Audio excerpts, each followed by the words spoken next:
All right, Ron with Santa Car Services. Welcome back, and this is Ebox to 2D conversion part 2. And if you go back and watch part 1, it'll explain a little bit about what's going on. We had a little bit of a snafu on this one, and the fact that the last couple of Ebox conversions I've done, I haven't had to replace any of the shift mechanism rods, but this one we did. So I'm going to go into that right now and explain that this rod, it was not long enough. It's the first time I've come across one like that, but it is pretty common according to Dustin up at Weddell. And what the problem was is that because the gears are so much wider on a 2D than an Ebox, because an Ebox is running a Type 1 Volkswagen gear cluster, Type 1/002. When I went to go put, if you look right here, this is the shift rod. The center one is a shift rod for the 1-2 shift fork. And you can see right now it's protruding out the side. It's chamfered like we're supposed to do. But this one here, when it was inside, it only went in to the shift fork from this right side. It only went in about 3/8 of an inch. It didn't stick all the way through, so when you go to tighten this thing down, it wasn't going to get a good bite on the shaft. So we ended up ordering another one and putting it in. We had to do modifications on the detent shelving because there is a ball in here. You can notice I had to pull my silicone back out. See if I can focus a little bit better.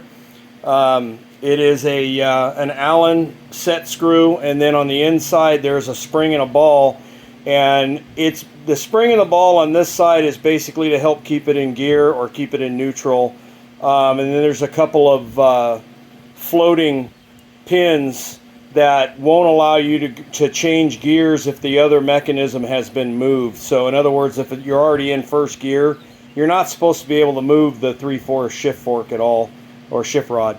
So that's been done.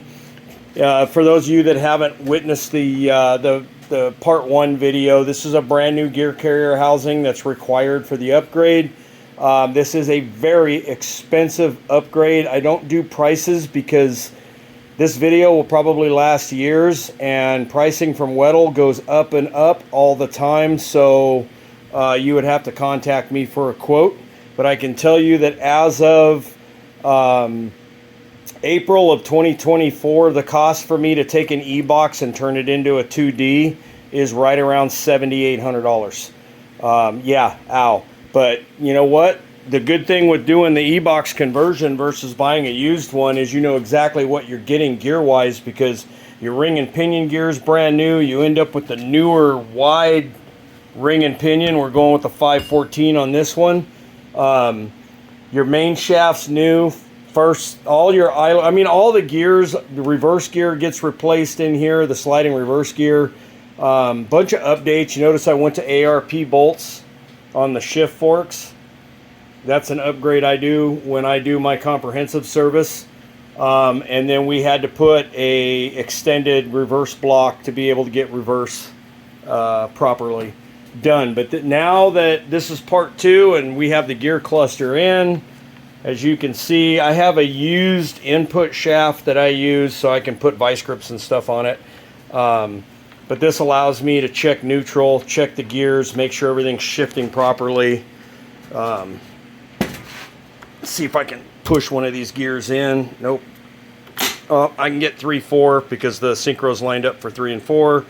So 3/4 is in. If I put a pry bar on there, you'll watch it'll pop back into center right there, and then we're back in neutral. So the next step from here, now that we've got the proper shift rod in here and adjusted, the next step for me is to start prepping his equipment. Let's walk over and look at that. So the main housings, this is what gets a lot of people confused. This was the main housing on his Ebox. It says MD4S, and it does on pretty much all of them. So this is the one, you can tell it was an E.